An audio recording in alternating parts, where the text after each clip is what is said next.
meus queridos, olá minhas queridas, tudo bem com vocês? Pessoal, então nós vamos começar agora nossa segunda aula do nosso ciclo de revisões. E eu não poderia, pessoal, não abordar nesse ciclo de revisões uma matéria que sempre está caindo nos vestibulares, que é a matéria associada à concentração de soluções. E é um tema que eu acredito que vai vir muito forte, principalmente caso a temática estiver associada a esse momento de pandemia que estamos passando. Por quê? Muito fala-se de desenvolvimento de remédio, vacina para controlar ou acabar aí com o vírus do coronavírus, da Covid-19.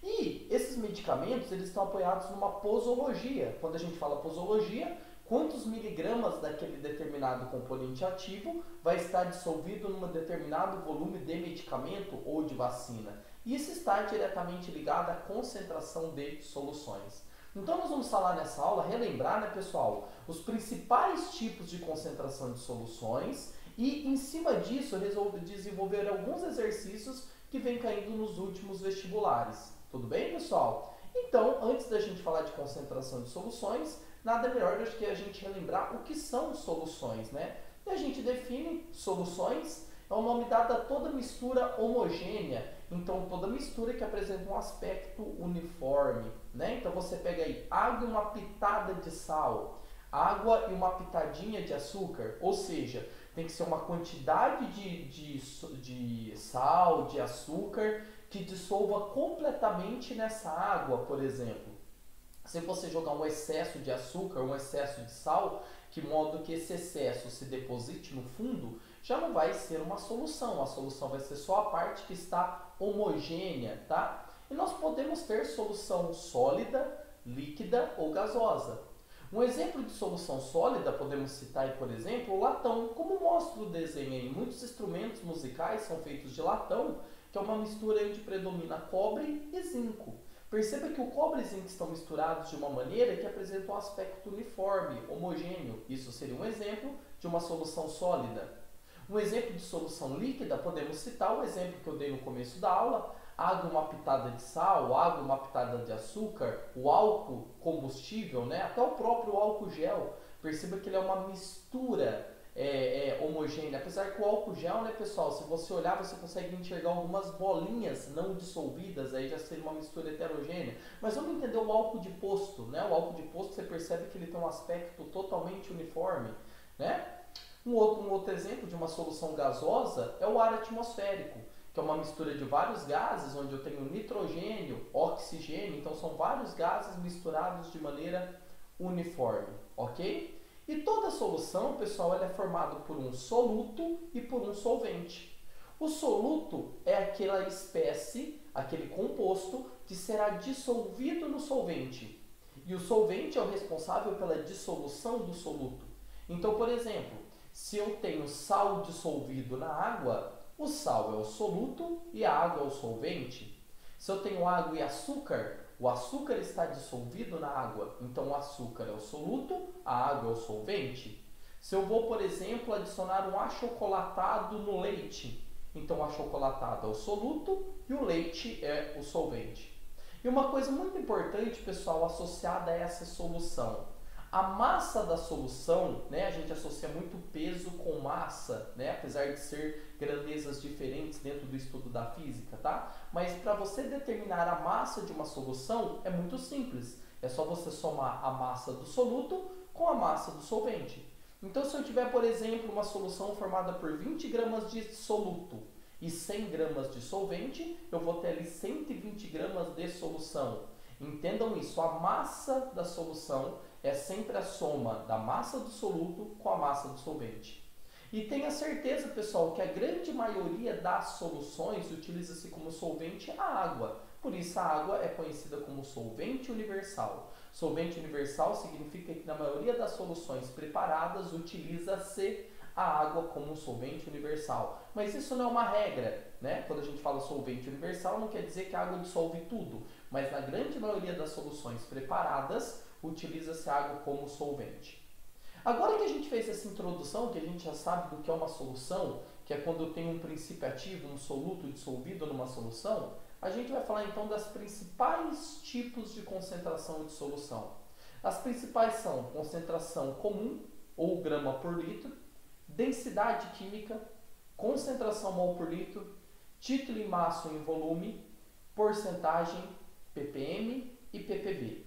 A gente vai lembrar cada uma delas, mas principalmente o objetivo dessa revisão, pessoal, não é fazer com que vocês fiquem presos em fórmula, mas sim na compreensão matemática do que significa cada concentração. Eu quero desenvolver com vocês a capacidade e a percepção de desenvolver o significado de cada concentração.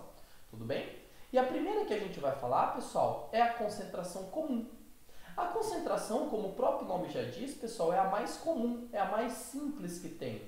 O que seria a concentração comum? Imagina a seguinte situação. Você pega ali uma solução que tem água e você vai adicionar ali, por exemplo, 20 gramas de sal. E a quantidade de água que eu tenho ali suficiente para dissolver esse sal é 1 litro. Então vamos supor que eu coloque ali 20 gramas de sal em 1 litro de solução. Eu posso dizer então que eu tenho 20 gramas de sal para 1 litro de solução. Isso é grama por litro. Você determina quantos gramas você tem de um soluto para cada 1 litro de solução. Existe uma expressão matemática que você pode calcular essa concentração comum, relacionando, dividindo a massa do soluto, que no caso do exemplo que eu dei 20 gramas de sal, pelo volume da solução, que no caso do meu exemplo 1 litro. 20 gramas dividido por 1 litro, 20 gramas por litro. Uma coisa muito importante, professor, nessa concentração comum, obrigatoriamente o soluto tem que estar em grama e o volume em litro? A resposta é não. No seu vestibular, ele pode pedir quantos miligramas por litro. Se ele quiser miligramas por litro, é quantos miligramas você tem do soluto para cada 1 litro de solução. Se você for aí pegar a sua garrafinha de água mineral que a gente compra aí, você percebe que lá na composição química está escrito só miligramas por litro. Então, se na água que você comprou tiver lá bicarbonato 1,2 miligrama por litro, quer dizer que em cada litro daquela água que você está ingerindo tem essa quantidade de bicarbonato em miligrama, 1,2, ok? Então, pessoal, você precisa desenvolver isso aqui. Olha esse exemplo, ó. Sulfato de níquel. Entenda que o sulfato de níquel é um soluto que está dissolvido nessa solução na concentração 50 gramas por litro. Como eu tenho que interpretar isso? Que a cada litro de solução há 50 gramas de sulfato de níquel. Júlio, se eu tiver 2 litros de solução? Pessoal, aí é proporcional. O número de vezes que aumentar o volume da solução é o número de vezes que será aumentada as gramas do soluto. Então eu posso partir dessa relação. Se em 1 litro eu tenho 50 gramas, em 2 litros, que é o dobro, eu teria 100 gramas, que é o dobro de 50. Em 3 litros, 150 e assim sucessivamente. Júlio, então eu nem preciso ficar preso àquela expressão algébrica, àquela fórmula. Não. Se você interpretar, você consegue resolver por uma simples regra de 3. Tá? Então, o mais importante dessa matéria não é você ficar preso à fórmula, e sim a relação matemática ao qual se refere a unidade. Você sabendo interpretar a unidade, você consegue relacionar muito bem esse padrão. Tudo bem, pessoal? Densidade química. A gente fala densidade química, né, pessoal? Porque existe também densidade geográfica, densidade populacional, estudado na geografia. Então, a gente fala densidade química. E ela confunde muito, pessoal, confunde muito com a concentração comum. A concentração comum, como a gente viu agora há pouco, relaciona a massa do soluto, ou seja, o composto que é dissolvido, pelo volume da solução. A densidade química é a massa da solução dividido pelo volume dessa mesma solução. Então, pessoal, quando você for determinar a densidade, você não usa só a massa do soluto, do material que foi dissolvido, mas de toda a solução. Então, lembra lá no comecinho da aula que eu falei, por exemplo, se você tiver 20 gramas de um soluto e 100 gramas de solvente, você tem 120 gramas de solução? Essa massa total, 120, que foi no caso do meu exemplo, seria a massa utilizada na expressão algébrica. Então, o que muda, pessoal, na fórmula da densidade química para a concentração comum, que na massa da concentração comum é só a massa do soluto. Na densidade é a massa da solução. Essa é a grande diferença que confunde muita gente. Até porque a unidade vai ser a mesma. Na densidade você pode usar gramas por litro, gramas por ml, quilo por metro cúbico. Tudo vai depender do seu exercício. Então, se o seu exercício falar assim, determine a densidade em gramas por ml, quer dizer que você vai trabalhar com a massa da solução em grama e o volume da solução em ml. Calcule a densidade em quilograma por metro cúbico. Você vai trabalhar com a massa da solução em quilograma e o volume da solução em metro cúbico. Tudo bem? Uma coisa que é importante lembrar, pessoal, e ter isso como referência, que a densidade da água é 1 grama por ml ou 1 grama por centímetro cúbico. O que significa isso interpretando, sempre desenvolvendo a interpretação? Quer dizer que cada ml de água pura pesa 1 grama. Isso quer dizer que 2 ml de água pura pesa 2 gramas. 3 ml de água pura pesa 3 gramas. E assim sucessivamente. E tomando a água como referência, a gente consegue entender por que os corpos flutuam ou afundam na água. Aqueles corpos que têm densidade menor que 1 tendem a flutuar na água. Aqui ele dá alguns exemplos: cortiça, gasolina, gelo, óleo. Perceba que a densidade deles, aí, todos eles, dado em grama por ml, em grama por centímetro cúbico, é menor que 1. Pode ver que é 0, alguma coisa. Já os materiais que têm densidade maior que 1, 2, 3, 4, 5, tendem a afundar na água. Olha os exemplos que ele deu: vidro 2,5, alumínio 2,7, mercúrio 13,6, ouro 19,3. São corpos que, por terem densidade maior que o da água, tendem a afundar. Então a gente fala assim: corpos menos densos flutuam e corpos mais densos afundam. Isso explica, por exemplo, uma curiosidade, pessoal, sobre as águas do Mar Morto lá na Jordânia, né? O Mar Morto tem esse nome porque a concentração de sais ali é muito, mas muito alta, muito acima do mar normal que a gente está acostumado a ver no nosso litoral. E por que ele é chamado Mar Morto? Porque esse excesso de sal impede o desenvolvimento de ser vivo naquele local. Porém, tem uma coisa muito curiosa.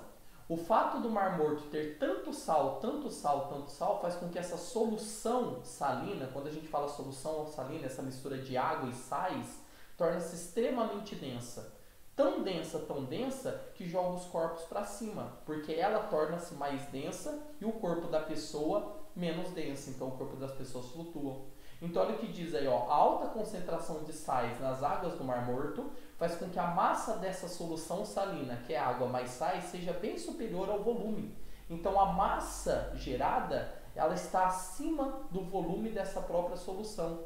Isso aumenta a densidade, empurrando as pessoas para cima, então as pessoas não afundam. Essa é a explicação, então, sobre o Mar Morto. Ano passado, a VUNESP fez uma pergunta, ela não queria falar especificamente sobre o Mar Morto, mas ela cita a concentração do Mar Morto, né? E muitos alunos perguntam, mas por que no Mar Morto ele é tão mais denso que uma água do litoral comum? Devido à presença de sais.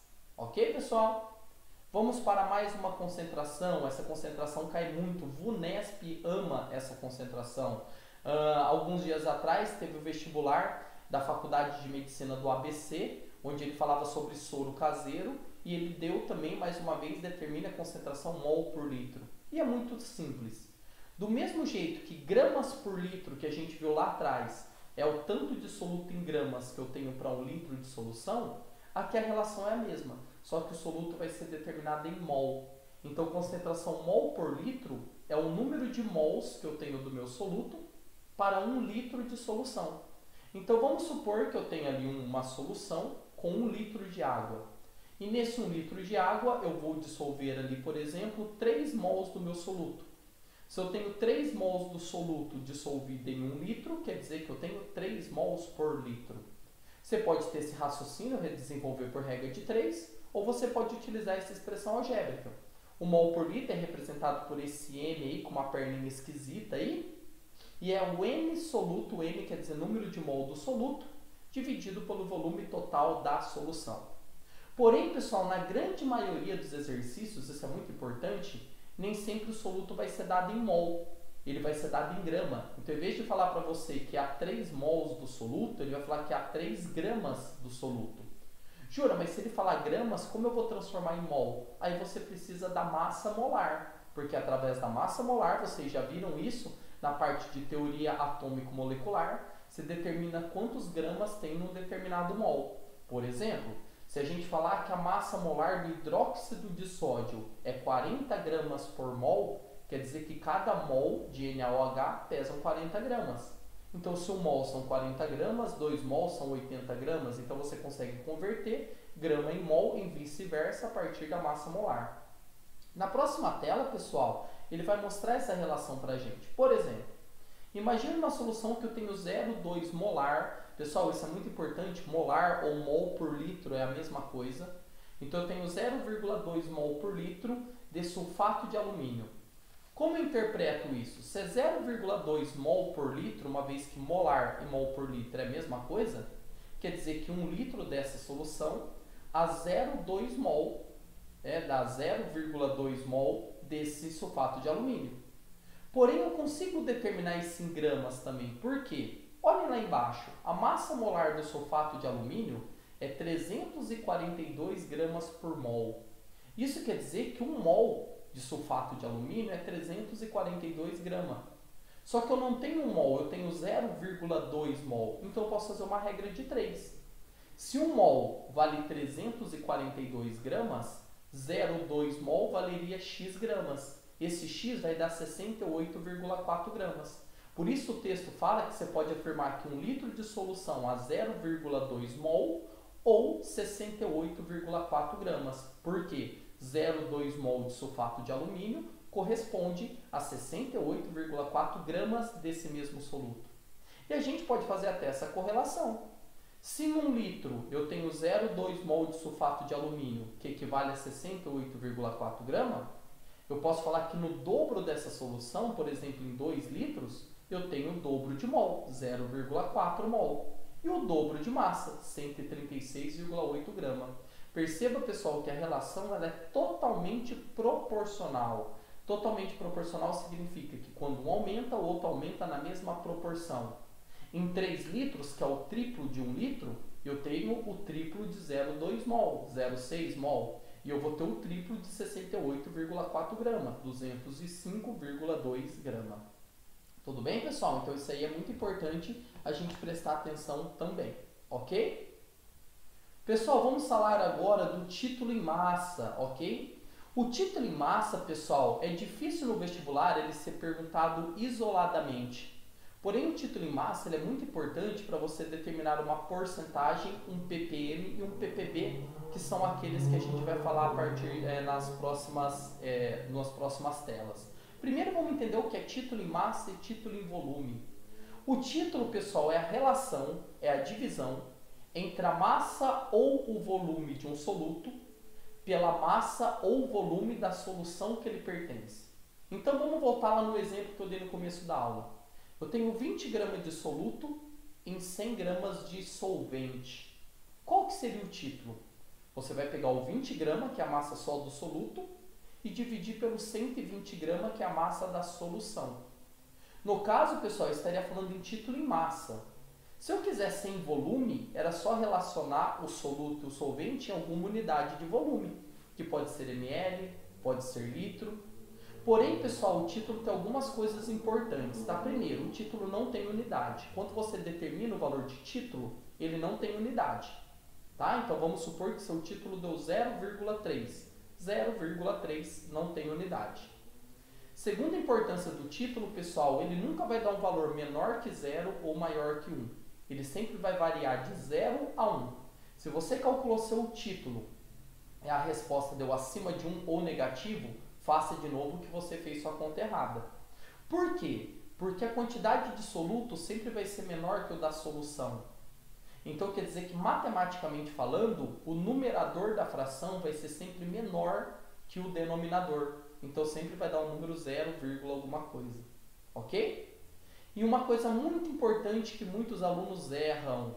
Toda vez que você calcular o título, tanto a massa do soluto quanto a massa da solução, ou se você for calcular título em volume, o volume do soluto e o volume da solução, tem que estar na mesma grandeza.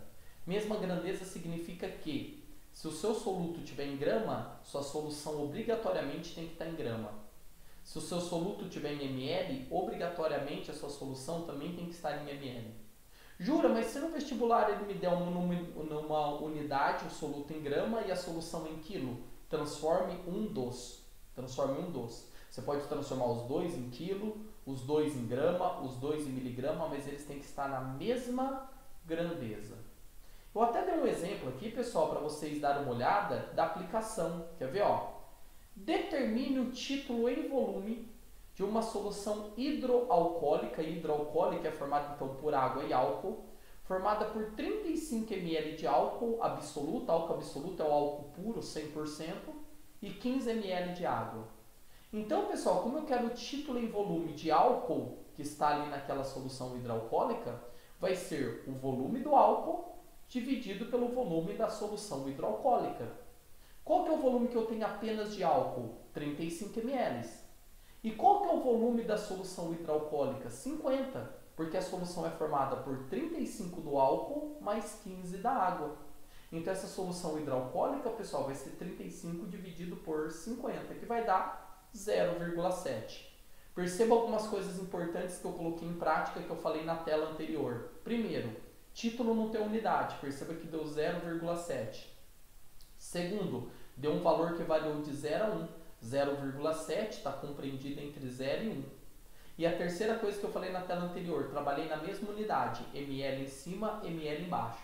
Então o título em volume dessa solução hidroalcoólica, 0,7. E esse exemplo que eu dei, pessoal, é exatamente o exemplo de como é comercializado os famosos álcool gel, que ganhou tanto destaque nesse momento de pandemia, né? Quando a gente fala ali 70 graus GL, 70 graus GL, que é a concentração do álcool gel que o pessoal fala, é um título 0,7. Só que ali eles transformam em porcentagem multiplicando por 100. Ok? Já que eu falei em porcentagem, pessoal, nós vamos entrar nisso agora. O que vem a ser porcentagem massa ou porcentagem volume? É a massa, no caso, porcentagem massa, é a massa de soluto presente em 100 partes de solução. Porcentagem volume é o volume do soluto em 100 partes de solução, sempre na mesma unidade. Uma maneira que você poderia calcular a porcentagem, pessoal, é só você pegar aquele título que eu acabei de explicar para vocês e multiplicar por 100. Como assim, Jura? Voltando na tela anterior, ó, o título tinha dado 0,7. Se eu multiplicar por 100, dá 70%. Então eu posso falar que eu tenho 70% de álcool absoluto na solução hidroalcoólica. Então o título é muito importante também, pessoal, porque você consegue determinar a porcentagem, o ppm ou ppb, a partir do título. Como eu acho a porcentagem? Pega esse título e multiplica por 100. Ou você pode fazer uma regra de 3 direto quando você tem a porcentagem. Olha esse exemplo. Ele me deu um soro fisiológico muito utilizado para pessoas que têm lente de contato, né? A gente coloca a lente de contato armazenada numa solução de soro fisiológico. E perceba que no frasco está escrito cloreto de sódio 0,9%. O que significa que a cada 100 gramas desse soro eu tenho 0,9 gramas de cloreto de sódio. Se o vestibular te perguntar, então, quantos gramas eu tenho em 200 gramas de soro? Quantos gramas de cloreto de sódio eu tenho em 200 gramas de soro? Ora, se você está dobrando a quantidade de soro, é só dobrar a quantidade de soluto. Então, a gente pode chegar nessa relação. Se em 100 gramas de soro eu tenho 0,9 gramas de NaCl, em 200 gramas de soro eu tenho 1,8, em 300 gramas eu tenho 2,7 e assim sucessivamente. ppm, pessoal, que é muito utilizado também, por exemplo, para determinação de micronutrientes num alimento ou a quantidade, a composição química de algum elemento químico, de algum composto químico na composição da água. O M da sigla ppm significa milhão, ppm partes por milhão. Do mesmo jeito que porcentagem eu encontro quanto eu tenho de soluto em 100 partes, ppm em 1 milhão de partes. Então, ppm é a massa de soluto em 1 milhão de partes de solução na mesma unidade. Perceba ali que eu coloquei ali uma água de esgoto, por exemplo, se ali tem 0,2 ppm de chumbo, né? Vamos imaginar uma água aí contaminada, né? Nós tivemos o desastre de Mariana, Brumadinho, né? Há anos atrás, né? Lançou muito material pesado nas águas ali do rio, né? E aqui é uma água contaminada, por exemplo, com 0,2 ppm de chumbo. O que significa? Quer dizer que em cada 1 milhão de gramas dessa água, eu tenho 0,2 gramas de chumbo. E eu posso fazer a relação direta. Se em 1 milhão de gramas dessa água eu tenho 0,2 gramas de chumbo, Em 2 milhões de gramas dessa água, eu tenho 0,4 gramas de chumbo. É proporcional. Se você dobrar a quantidade de água, você dobra a quantidade de soluto ali dissolvido. Voltando no título, a gente também consegue achar o ppm pegando o título e multiplicando por 1 milhão, uma vez que ppm está associado a 1 milhão. Então, determine quantos ppm tem de chumbo na água. Você acha o título e multiplica por 1 milhão. E também tem, pessoal, o ppb. O ppb que é ainda para trabalhar com valores de nutrientes ainda em quantidades ainda menores, onde o B está relacionado a bilhão. Então, ppb, partes por bilhão, ou seja, é a massa dissoluta em 1 bilhão de partes dessa solução. Então, se eu tiver nesse rio contaminado 0,2 ppb de chumbo, quer dizer que eu tenho 0,2 gramas de chumbo para 1 bilhão de gramas de água. Isso é muito importante. E também eu consigo determinar o ppb pegando o título e multiplicando por 1 bilhão. Então, perceba a importância do título. Através do título, você consegue matar porcentagem, ppm e ppb. Porcentagem é só pegar o título e multiplicar por 100. ppm é só pegar o título e multiplicar por 1 milhão. E ppb é só pegar o título e multiplicar por 1 bilhão. Jura, no vestibular, ele pode pedir para eu converter uma unidade para outra? Porcentagem em ppm, ppm em ppb? Pode. E essa tabelinha ajuda muito. Se você quiser tirar um print aí, apesar de que vocês vão ter essa aula aí para vocês, isso é muito importante, ó. Porcentagem está para 100, então seria 10 ao quadrado. 10 ao quadrado é 100. ppm, o m é milhão, então é 10 à sexta. E ppb, que é bilhão, é 10 à nona. Isso quer dizer que se você quiser converter, por exemplo, porcentagem em ppm, é só você multiplicar por 10 a 4, né? A quarta potência, que é a variação dos expoentes. Porcentagem 10 ao quadrado para ppm, que é 10 à sexta, há 4 unidades de variação no expoente, então é só multiplicar por 10 à quarta. ppm para ppb, como é de 10 à sexta para 10 à nona, multiplique por 10 à terceira.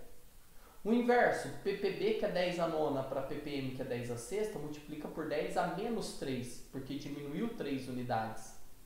ppm para porcentagem diminuiu 4 unidades, então multiplica por 10 a menos 4. Uma coisa muito importante, pessoal, jura, daria para passar porcentagem direto para ppb? Sim.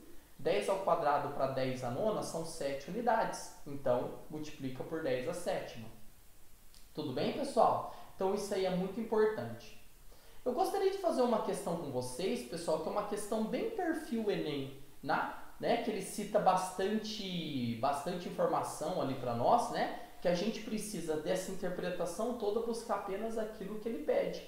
E ele fala assim, ó: uma semana depois do rompimento de 2 barragens na cidade de Mariana, na região central de Minas, foi divulgada a primeira análise que comprova a alta concentração de metais pesados no Rio Doce. Entre os índices elevados estão os de arsênio, que apresentou concentração de 2,63 mg por litro, o normal seria somente 0,01 mg por litro, chumbo com 1,03 mg por litro, sendo que o recomendável é 0,01 mg por litro, e manganês com 61,22 mg por litro, muito acima do 0,1 mg por litro adequado para o tratamento da água. Aí pergunta: qual a concentração em mol por litro de chumbo encontrado no Rio Doce? Então perceba que ele dá um texto enorme para a gente, aplicado, associado a um desastre ecológico, mas na última linha que está a pergunta, então eu preciso achar as informações que eu preciso. Só que ele dá um dado importante, ele me dá a massa molar do chumbo. Ele deixa bem claro que 1 mol de chumbo pesa 207 gramas, ok? Então vamos voltar no texto? Como ele pergunta apenas do chumbo, eu vou focar na informação do texto onde ele fala sobre o chumbo. Aqui ele fala, pessoal, que eu tenho 1,03 mg por litro. Então quer dizer que em cada litro dessa água eu tenho 1,03 mg de chumbo. Então eu vou fazer essa relação. Se 1 mol de chumbo corresponde a 207 gramas, quantos mols eu teria em 1,03 mg? Porque sabendo, transformando esse miligrama em mol, eu vou descobrir quantos mols eu tenho em 1 litro, uma vez que esse miligrama também está para 1 litro. Muito importante, pessoal, a conversão de unidade. Perceba, como 1,03 está em miligrama, eu peguei a massa molar 207 que estava em grama e transformei em miligrama multiplicando por 1000. Ficando miligrama para miligrama, mol por mol. Fazendo essa regra de 3, pessoal, dá 4,98 vezes 10 a menos 6 mol para cada litro dessa água. Aproximadamente, que é a resposta que ele deseja, alternativa C. Então perceba, pessoal, que é uma questão muito perfil Enem, onde ele traz um texto enorme, onde você precisa extrair a principal informação do texto e aplicar numa simples regra de 3. Ok? Pessoal, olha esse outro exercício que estão no vestibular da VUNESP, que eu quero socializar com vocês. Ele fala assim, ó, o etanotiol é uma substância tóxica e tem um odor tão forte que em pequenas doses pode detectar 0,016 mol disperso em 5 vezes 10 a 10ª gramas de ar. Então ele fala quantos mols eu vou ter de etanotiol em 5 vezes 10 a 10ª grama de ar. Sabendo que a densidade do ar é 1,25 grama por litro e supondo a distribuição uniforme do etanotiol no ar, a quantidade limite em mol por litro que uma pessoa pode detectar é... Pessoal, então vamos lá. Ele quer saber quantos mols eu vou ter de etanotiol para 1 litro de ar. E ele deixa bem claro que 1 litro de ar pesa 1,25 grama. Então, se eu fosse traduzir, se eu fosse interpretar o que ele quer quantos mols eu tenho de etanotiol em 1,25 gramas de ar. Porque 1,25 gramas de ar corresponde a 1 litro de ar. Olha a importância da densidade. A densidade química permite que a gente determine quantos gramas eu tenho em 1 litro de ar. Então, eu posso fazer a seguinte relação. Se ele fala no texto que eu tenho 0,016 mol de etanotiol em 5 vezes 10 a 10ª grama de ar, quantos mols eu teria em 1,25 gramas de ar? Por que 1,25 grama de ar? Porque 1,25 gramas de ar equivale a 1 litro de ar. Então, eu vou descobrir quantos mols tem em 1 litro, segundo o texto. Só fazer essa regra de 3, multiplica em cruz, isso vai dar 0,4 vezes 10 a menos 12, que, corrigindo em potência de 10, 4 vezes 10 a menos 13 mol por litro. Alternativa D de dado. Então, perceba, pessoal, que essa matéria ela se baseia muito em interpretação de texto, tá? E aplicabilidade. Vestibulares como FAMEMA, FAMERP, VUNESP, como vocês estão vendo, adoram essa matéria. Sempre cai, determine e as informações estão dentro do corpo do próprio texto. Pessoal, eu não poderia terminar essa aula sem falar da parte de diluição de solução, tá? E por que eu vou falar disso? Porque nesse ano, nesse problema de pandemia, como eu falei para vocês, o álcool gel, né, chegou muito a ser falado no meio social, né? E na falta do álcool gel 70, o que o pessoal estava fazendo? Comprando álcool de posto e jogando água para diluir um pouco para poder usar, porque não achava mais álcool gel no mercado ou era muito caro. Então o pessoal pegava o álcool de posto, cuja concentração é maior que 70%, e jogava água indiscriminadamente, né? E dependendo da quantidade de água que jogava, não tem efeito. Porque para ter a proteção antisséptica, ele tem um limite de concentração mínimo e máximo. Mínimo porque se tiver pouco álcool na solução, ele não faz o efeito desejado. Se tiver muito álcool, esse álcool por ser muito forte, ele volatiliza muito rápido, não dando tempo para fazer o efeito no vírus. Então você tem que ter um limite de concentração onde o ideal é 70% volume sobre volume barra volume ou grau GL, que é a mesma coisa. Então, pessoal, o que é diluir uma solução? É você adicionar um solvente, nesse exemplo que eu citei, água. Só que quando adiciona um solvente, pessoal, a solução torna-se menos concentrada. Então, eu pego um álcool de posto, cuja concentração do álcool é em torno de 96%, jogo água, eu vou reduzir esse 96% para um valor menor, chegando aos 70% desejado, mas há um cálculo para isso. Então, quando fala diluir, é adicionar solvente para deixar a solução menos concentrada. Do mesmo jeito que se eu evaporar o solvente, eu estou tirando, deixando a solução mais concentrada. Todo mundo aqui já deve ter feito, por exemplo, uma calda de pudim, né? Você pega água e açúcar, mistura, deixa a água evaporar, você vai vendo que aquela calda, aquele açúcar fica mais concentrado, né? E é possível você calcular, pessoal, usando essa fórmula muito simples que está aparecendo aí na tela para vocês. Concentração inicial vezes volume inicial, ou seja, seria a concentração e o volume da solução antes de diluir, é igual a concentração final vezes volume final, que seria já a solução, a concentração e o volume da solução diluída com acréscimo de água. Uma coisa muito importante nessa fórmula, tá, pessoal? Tanto a concentração quanto o volume você pode trabalhar em qualquer unidade, desde que sejam as mesmas entre a situação inicial e final. O que eu estou querendo dizer? Se você adotar a concentração inicial mol por litro, a concentração final tem que estar em mol por litro.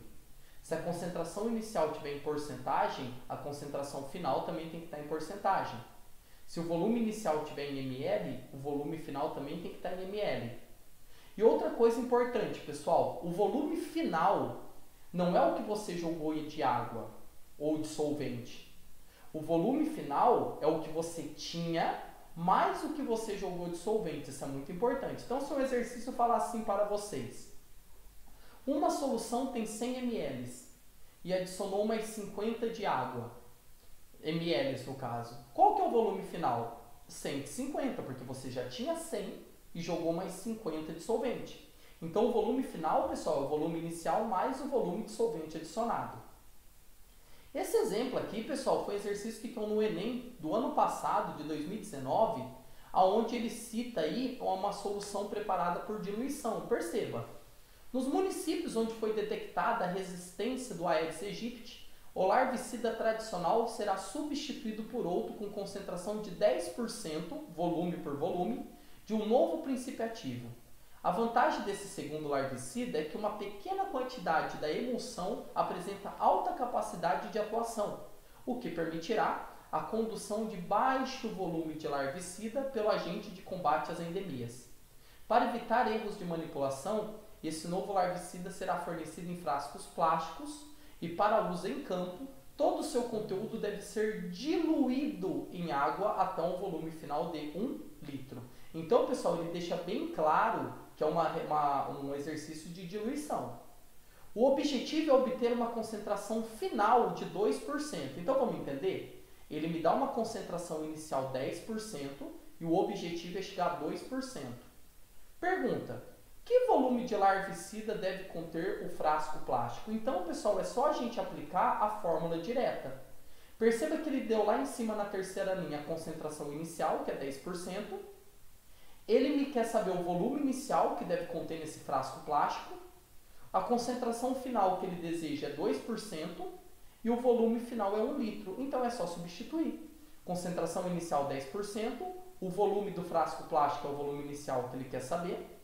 2% é concentração final e 1000 ml é o volume final. Jura, por que você colocou o volume final em 1000 ml e não 1 litro? Porque eu já estou adequando. Como ele quer resposta em ml, olha as alternativas, como ele quer o volume inicial em ml, eu já coloquei o volume final em ml. Pessoal, fazendo essa conta, a gente chega no volume inicial de 200 ml, alternativa D de dado. Então perceba, pessoal, que a aplicação direta da fórmula, pescando as informações, ok? E colocando diretamente na fórmula. Para a gente encerrar a nossa aula, pessoal, olha um exercício que tem todo a ver com essa pandemia que a gente está passando, onde a gente pode aplicar a diluição. O álcool gel 70 graus GL foi um dos principais produtos comercializados no período de isolamento social devido ao Covid-19, uma vez que sua eficácia em relação à eliminação do vírus é cientificamente comprovada. Porém, em muitos lugares do país, a falta deste produto se tornou uma realidade, exigindo que muitas pessoas comprassem o etanol combustível, cuja concentração é 96 graus GL, e promovesse a diluição desse combustível em água até atingir 70 graus GL. Então o texto está falando, pessoal, que as pessoas pegavam o álcool 96 e jogavam água até chegar em 70. Considerando que uma pessoa necessita preparar 5 litros de álcool na concentração 70 graus GL para higienizar seus utensílios domésticos, então ela quer 5 litros de volume final. Qual a quantidade de etanol combustível necessária para preparar a solução desejada? Então, pessoal, ela vai ter que comprar o álcool 96%, jogar água até chegar a 70%, só que ela quer preparar 5 litros dessa solução. Então, pessoal, é só aplicar direto a fórmula. Concentração inicial vezes volume inicial é igual a concentração final vezes volume final. Concentração inicial é o 96%, que é a concentração do álcool combustível. O volume inicial é o que eu quero saber, que é o quanto eu vou ter que comprar de álcool combustível. A concentração final que eu desejo, 70%, e o volume final, 5 litros. Jogando na fórmula, pessoal, eu vou precisar comprar 3,65 litros de álcool combustível. Por quê? Então eu vou ter que ir lá no posto, comprar 3,65 litros de álcool combustível. Nesse álcool, adicionar água até chegar a 5 litros. Então a gente vai adicionar aqui de água 1,35 litros de água, que adicionando água, 1,35 litros de água em 3,65 litros de álcool combustível, eu chego nos 70 graus de L, alternativa A. Então perceba, pessoal, que essa matéria tem muito a ver a temática que a gente está vivenciando e das anteriores. Brumadinho, Mariano, problema agora de pandemia, tá? Então essa matéria acredito que vai vir muito forte para vocês, beleza? Pessoal, esse foi o final da nossa aula. Vocês estarão recebendo uma lista de exercício com os exercícios mais atualizados voltados dessa matéria. Qualquer dúvida que vocês tiverem, só chamar o Júlio que eu estou à disposição para ajudar vocês. Tá bom, galera? Espero ter ajudado de alguma maneira. Fiquem com Deus, se cuidem e até a próxima. Tchau, tchau, pessoal!